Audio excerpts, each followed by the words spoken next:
Global innovation index 2025 में India की कौन सी रैंक है? इंडिया की रैंक है 38 रैंक है इंडिया की ग्लोबल इनोवेशन इंडेक्स 2025 में। ग्लोबल इनोवेशन इंडेक्स 2025 में इंडिया की रैंक राइज हुई है।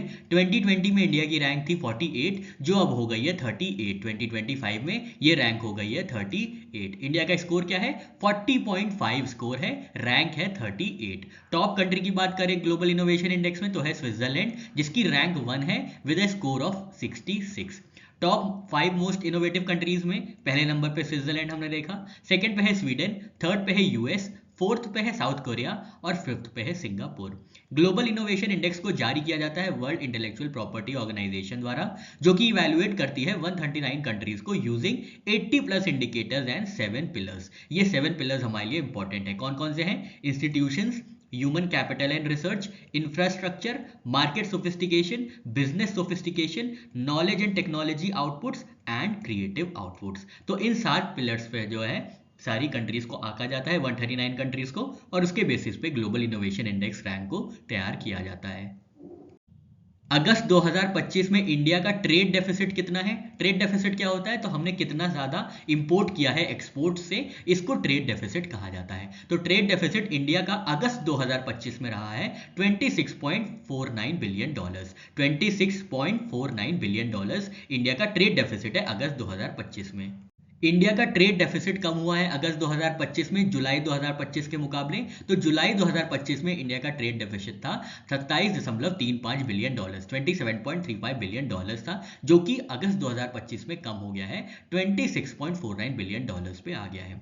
एक्सपोर्ट्स की बात करें तो एक्सपोर्ट भी कम हुआ है। जुलाई 2025 में ज्यादा एक्सपोर्ट किया था 37 बिलियन डॉलर्स का, जो कि अगस्त 2025 में नीचे आ गया है 35 बिलियन डॉलर्स पे। ठीक है, तो एक्सपोर्ट कम हो गया। इंपोर्ट भी कम हुआ है, देखते हैं। तो इंपोर्ट किया गया था जुलाई में 64 बिलियन डॉलर्स का, जो कि कम हो गया है। अब अगस्त 2025 में इंपोर्ट किया गया है 61.59 बिलियन डॉलर्स का। हाँ, ठीक है, तो एक्सपोर्ट भी कम हुआ है, इंपोर्ट भी कम हुआ है और ट्रेड डेफिसिट भी कम हो गया है।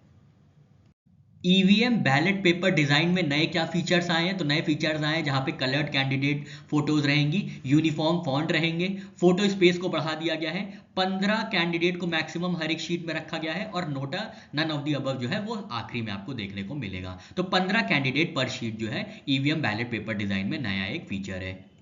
इलेक्शन कमीशन ऑफ इंडिया ने ईवीएम बैलेट पेपर डिजाइन को रिवाइज किया है, जहां पे कैंडिडेट की कलर्ड फोटोज देखी जाएंगी, फोटो स्पेस को एनहांस किया गया है, 3/4 ऑफ फोटो का जो पूरा स्पेस रहेगा, यूनिफॉर्म फॉन्ट रहेंगे, मैक्सिमम 15 कैंडिडेट्स पर शीट रहेंगे, और नोटा को एंड में यूज किया जाएगा, नोटा को एंड में लगाया जाएगा। ठीक है, और ये पहली बार रोल आउट कब किया जाएगा? बिहार इलेक्शन 2025 में पहली बार ऐसे डिजाइन को इंट्रोड्यूस किया जाएगा।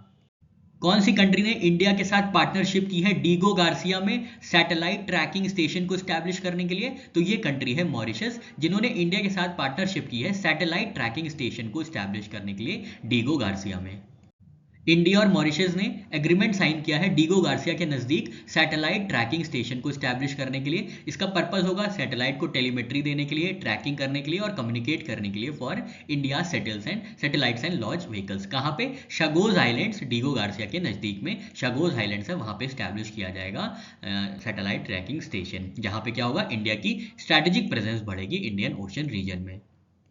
डाइविंग सपोर्ट क्राफ्ट ए 2022 किस कंपनी ने बनाया है? तो ये कंपनी है टीटागढ़ रेल सिस्टम लिमिटेड, जिसको बनाया गया है मेक इन इंडिया और आत्मनिर्भर भारत इनिशिएटिव के अंदर। डाइविंग सपोर्ट क्राफ्ट ए 22। इंडियन नेवी के लिए तीसरा डाइविंग सपोर्ट क्राफ्ट ए 2022 लॉन्च किया गया है 12 सितंबर 2025 को कोलकाता में, और इसको बनाया गया था टीटागढ़ रेल सिस्टम लिमिटेड द्वारा।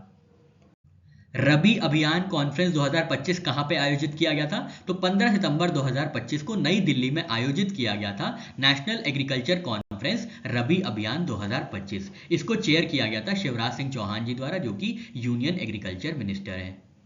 16th कंबाइंड कमांडर्स कॉन्फ्रेंस की थीम क्या थी? इसकी थीम थी year of reforms transforming for the future. तो 16th कंबाइंड कमांडर्स कॉन्फ्रेंस जो है आयोजित की गई थी 15 सितंबर 2025 को ईस्टर्न कमांड हेडक्वार्टर्स कोलकाता में। इसको इनॉग्रेट किया गया था प्रधानमंत्री नरेंद्र मोदी जी द्वारा। भारत की तरफ से पहली बार किसने गोल्ड जीता है स्पीड स्केटिंग वर्ल्ड चैंपियनशिप 2025 में? तो आनंद कुमार विलु कुमार हैं, जिन्होंने सीनियर मेंस 1000 मीटर स्प्रिंट में इंडिया की तरफ से गोल्ड जीता और पहली बार होगा किसी भारतीय ने गोल्ड जीता है स्पीड स्केटिंग वर्ल्ड चैंपियनशिप 2025 में। 2025 स्पीड स्केटिंग वर्ल्ड चैंपियनशिप आयोजित की गई थी चाइना में, जहां पे इंडिया के लिए पहला गोल्ड आया था आनंद कुमार वेलुकुमार जी से, जिन्होंने senior men's 1000 metre sprint category में गोल्ड हासिल किया था, गोल्ड जीता था। जूनियर गोल्ड विनर रहे थे क्रिश शर्मा जी, जिन्होंने जूनियर 1000 मीटर स्प्रिंट में गोल्ड जीता है। तो 1000 मीटर के स्प्रिंट में सीनियर और जूनियर दोनों में ही इंडिया ने अपना परचम लहराया है, इंडिया ने गोल्ड जीता है। आनंद कुमार के अदर मेडल्स की बात करें तो इन्होंने ब्रोंज जीता था सीनियर मैन की कैटेगरी 500 मीटर स्प्रिंट में, तो 1000 मीटर में इन्होंने गोल्ड जीता है और ब्रोंज जीता है इन्होंने 500 मीटर स्प्रिंट में। ठीक है, सिग्निफिकेंस क्या है, तो इंडिया का first ever world championship title है स्पीड स्केटिंग में। यूएन विमेन के एग्जीक्यूटिव डायरेक्टर के पद पे किसने अपना दूसरा कार्यकाल शुरू किया है 2025 में, तो डॉक्टर सीमा बाहूज हैं, जिन्होंने अपना दूसरा कार्यकाल शुरू किया है एग्जीक्यूटिव डायरेक्टर की पोस्ट पे यूएन विमेन के लिए। इनको अपॉइंट किया गया था 11 सितंबर 2025 को union secretary general Antonio Guterres द्वारा। याद रखिएगा डॉक्टर सीमा बाहूज। 16 सितंबर 2025 को प्रधानमंत्री नरेंद्र मोदी जी ने कौन से एक एयरपोर्ट का उद्घाटन किया है बिहार में, तो पूर्णिया एयरपोर्ट है जिसका उद्घाटन किया गया है प्रधानमंत्री नरेंद्र मोदी जी द्वारा 16 सितंबर 2025 को। इंटरिम टर्मिनल लॉन्च किया गया है पूर्णिया एयरपोर्ट में 16 सितंबर 2025 को, जिसको इनॉग्रेट किया गया था प्रधानमंत्री नरेंद्र मोदी जी द्वारा। इसी के साथ नेशनल मखाना बोर्ड को भी स्टैब्लिश किया गया है, जहां पे 475 करोड़ रुपए का सपोर्ट दिया गया है मखाना फार्मर्स के लिए। मिलिट्री एक्सरसाइज फ्रीडम एज कहां पे आयोजित की जा रही है, तो ये जेजू आइलैंड है साउथ कोरिया के नजदीक, वहां पे आयोजित की जा रही है फ्रीडम एज एक्सरसाइज 15 से 19 सितंबर 2025 के बीच में। इसमें पार्टिसिपेटिंग कंट्रीज हैं यूनाइटेड स्टेट्स, साउथ कोरिया और Japan. Freedom edge military exercise. Team India की नई लीड स्पॉन्सर कौन बनी है, कौन सी कंपनी बनी है 2025 में, तो अपोलो टायर्स है जो कि टीम इंडिया की नई लीड स्पॉन्सर होगी। इससे पहले जो कंपनी थी वो थी ड्रीम 11 और जो डील वैल्यू हुई है अपोलो टायर्स में वो हुई है 579 करोड़ की। इनका ड्यूरेशन रहेगा 3 साल का, 2025 से 2028 तक ये स्पॉन्सर करेंगी। Global recognition of skills and occupations को बूस्ट करने के लिए इंडिया ने कौन सी इंटरनेशनल ऑर्गेनाइजेशन के साथ एमओयू साइन किया है, तो इंटरनेशनल लेबर ऑर्गेनाइजेशन के साथ इंडिया ने जिनीवा में 16 सितंबर 2025 को एग्रीमेंट साइन किया है, जिसके अंतर्गत international reference classification of occupations को डेवलप किया जाएगा ग्लोबल स्किल रिकॉग्निशन के लिए। नई डील के अंदर कितने रफेल जेट्स को एक्वायर करने के लिए प्रपोज किया गया है, तो 114 नए रफेल जेट्स को एक्वायर करने के लिए प्रपोज किया गया है नई डील में इंडियन एयरफोर्स द्वारा। इंडियन एयरफोर्स ने प्रपोज किया है 114 रफेल जेट्स को एक्वायर करने के लिए और इसकी डील वैल्यू जो होगी लगभग 2 लाख करोड़ की होगी। करंट रफेल फ्लीट की बात करें तो 36 जेट हैं प्लस 26 रफेल मरीन जेट्स हैं। टोटल रफेल फ्लीट हो जाएगी आफ्टर प्रपोजल 114 के बाद अगर आ जाते हैं तो टोटल 176 रफेल जेट्स हो जाएंगे इंडिया के पास।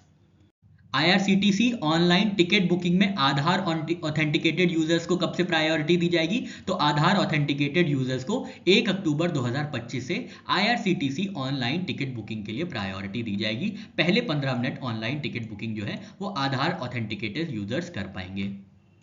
मणिपुर के कौन से गांव में हाथी चिली फेस्टिवल को आयोजित किया जा रहा है, तो सिरारा खोंग विलेज है, सिरारा खोंग गांव है उखरूल जिले में, जहां पे 14वां हाथी चिली फेस्टिवल आयोजित किया जा रहा है और ये GI टैग क्रॉप है हाथी चिली। ये 3 दिवसीय कार्यक्रम होगा।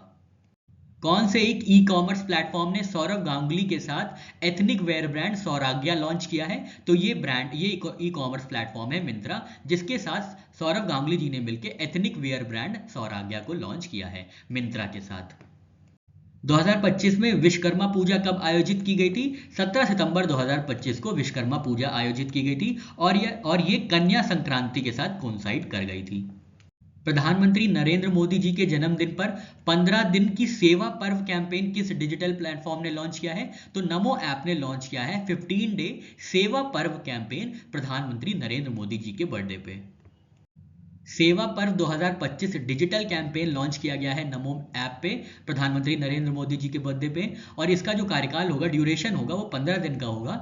17 सितंबर से 2 अक्टूबर 2025 तक ये सेवा पर्व डिजिटल कैंपेन लॉन्च किया जाएगा, चलाया जाएगा। इसमें क्या होगा, इसमें सबका साथ सबकी सेवा जैसे इवेंट्स होंगे, जैसे tree plantation, blood donation, community service, AI शुभकामना रील होगी जहाँ पे आप पर्सनलाइज बर्थडे विशेष भेज सकते हैं प्रधानमंत्री मोदी जी को। वर्चुअल एग्जीबिशन होगा, सेल्फी विद पीएम होगा, डिस्कवर योर मोदी ट्रेट होंगे, नो योर नामो क्विज आयोजित किया जाएगा, बुक कलेक्शन, मर्चेंडाइज और वर्ल्ड विशेष होंगी प्रधानमंत्री नरेंद्र मोदी जी के लिए। परसेंट टू मर्चेंट ट्रांजैक्शन के लिए यूपीआई की रिवाइज लिमिट्स कितनी है, तो 5 लाख पर ट्रांजैक्शन रिवाइज किया गया है और डेली एग्रीगेट पे 10 लाख रुपए तक यूपीआई में परसेंट टू मर्चेंट ट्रांजैक्शन के अंतर्गत किया जा सकता है। यूपीआई डेली की P2M लिमिट बढ़ाई जा चुकी है 15 सितंबर 2025 से। तो नई P2M पर ट्रांजैक्शन लिमिट जो होगी वो 5 लाख होगी और एग्रीगेट लिमिट जो होगी वो 10 लाख तक होगी। ठीक है, तो पर ट्रांजैक्शन 5 लाख, लेकिन दिन का डेली एग्रीगेट लिमिट जो होगी वो 10 लाख की होगी। अनचेंज लिमिट्स क्या है, तो P2P percent two percent daily limit अभी भी 1 लाख तक रखी गई है। एलिजिबल सेक्टर्स कौन कौन से हैं, इंश्योरेंस हो गया, कैपिटल मार्केट इन्वेस्टमेंट्स हो गए, ट्रैवल एंड टूरिज्म, लोन या ईएमआई पेमेंट हो गई, गवर्नमेंट ई मार्केट प्लेस हो गए। तो ये सारे जो सेक्टर्स हैं ये लाभ उठा सकेंगे यूपीआई डेली पीटीएम लिमिट का, जिसको रिवाइज किया गया है।